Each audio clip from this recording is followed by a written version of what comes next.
Dan kita pada hari ini telah masuk kepada hari pertama daripada bulan Syaban. Dan kita bersyukur kepada Allah Subhanahu Wa Taala, kita telah masuk dalam bulan yang bahagia, dalam bulan yang mana disifatkan oleh Nabi SAW sebagai bulan yang mana Allah melihat kepada amalan kita dan amalan kita diangkat kepada Allah Subhanahu Wa Taala.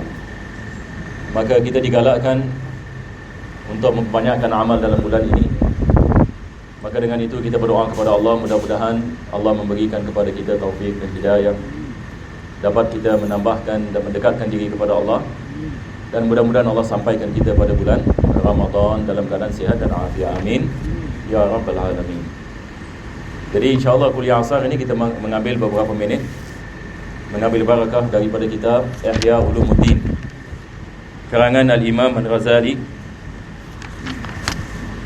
Dan kita masih berada dalam Fadilatul Ilm, kelebihan ilmu. Maka beliau mengatakan, wa qala alaihi salatu wassalam, Nabi sallallahu alaihi wasallam bersabda,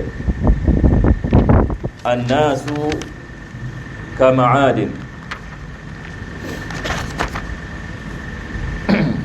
kama'adin adh-dhahabi wal fiddah فخيارهم في الجاهلية خيارهم في الإسلام إذا فقهوا.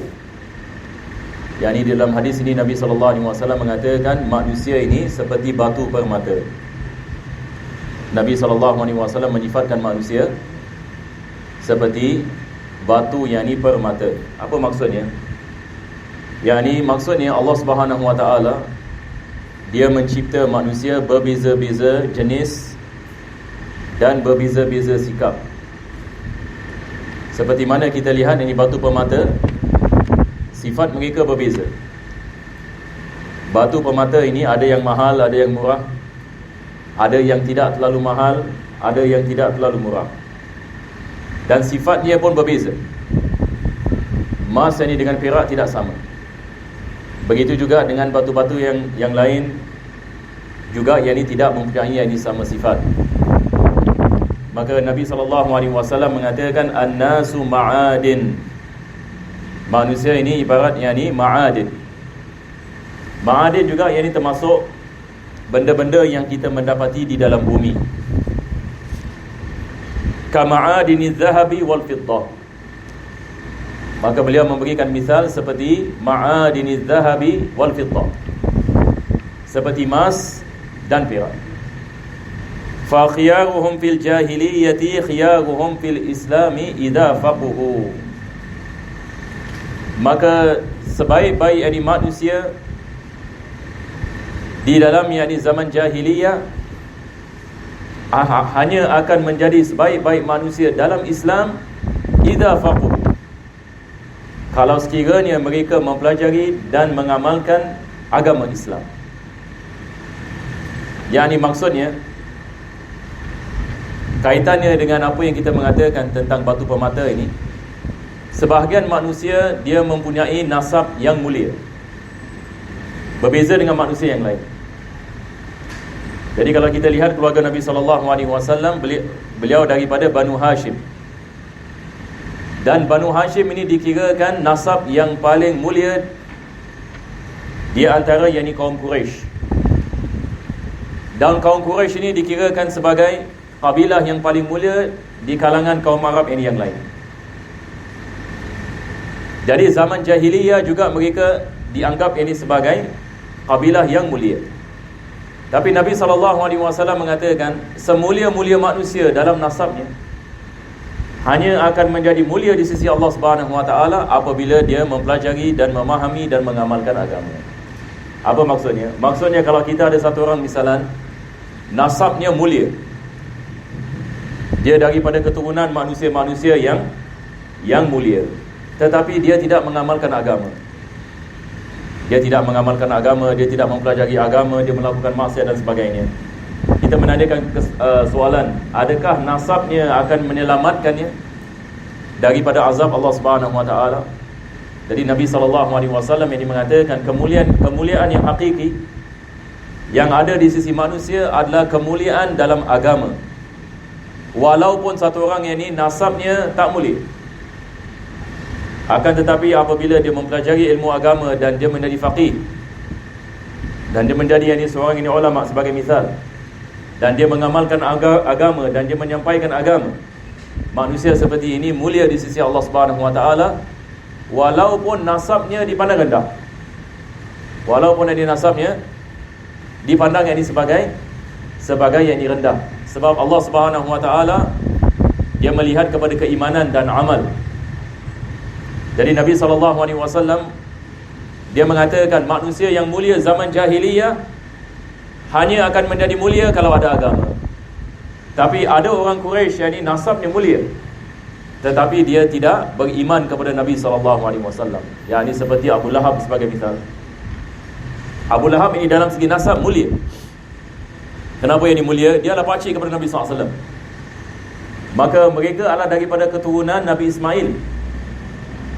Abu Lahab dan Abu Jahal, mereka adalah daripada keturunan Nabi Ibrahim AS. Maka dalam segi nasab ini tanpa syak ini kita mengatakan mereka adalah manusia yang mulia. Begitu juga dengan Bani Israel. Bani Israel daripada keturunan Nabi Yaqub. Nabi Yaqub AS ini ada 12 anak.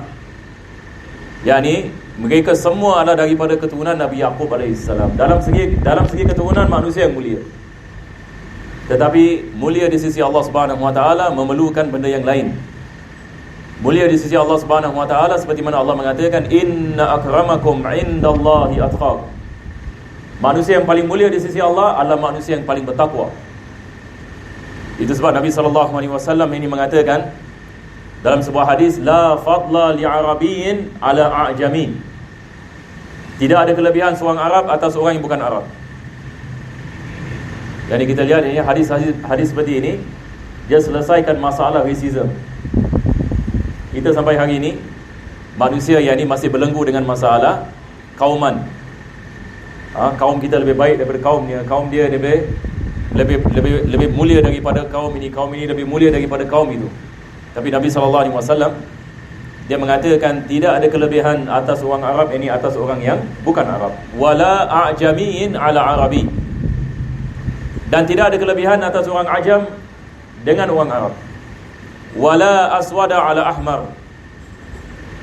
Dan orang yang ini hitam tidak ada kelebihan atas orang yang putih. Orang yang putih ini tidak ada kelebihan atas yang ini orang yang hitam.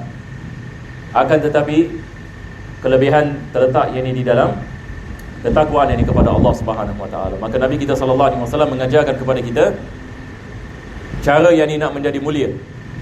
Bagaimana kita nak menjadi manusia yang dimuliakan oleh Allah Subhanahu Wa Taala apabila kita mempelajari agama ini. Sebab Nabi mengatakan idza faquhu. Bilakah manusia akan menjadi mulia? Idza faquhu. Kita ada perkataan yang ni faquhu. Faquhu ini asal daripada perkataan al-fiqh. Al-fiqh ini maksudnya kefahaman. Dan hadis Nabi SAW seperti mana diriwayatkan oleh Al-Imam Tirmizi, Nabi SAW ini mengatakan dalam hadisnya yang masyhur.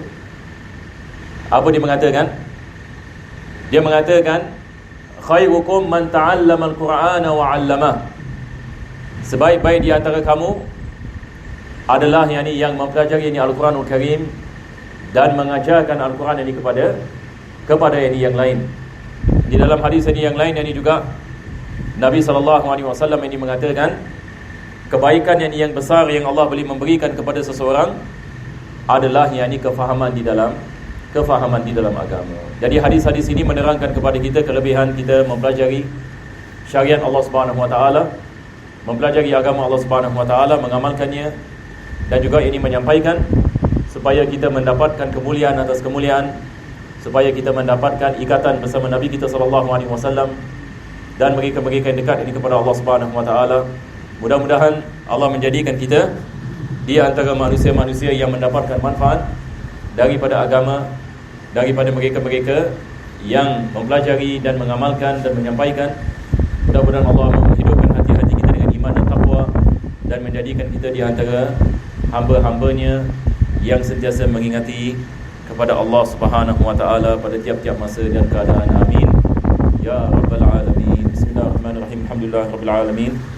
Allahumma salli wa sallim ala sayyidina Muhammad wa ala ali sayyidina Muhammad. Rabbana atina fid dunya hasanah wa fil akhirati hasanah wa qina adzabannar. Sallallahu ala sayyidina Muhammadin wa ala alihi wa sahbihi wasallam. Alhamdulillahirabbil alamin. Al-Fatihah.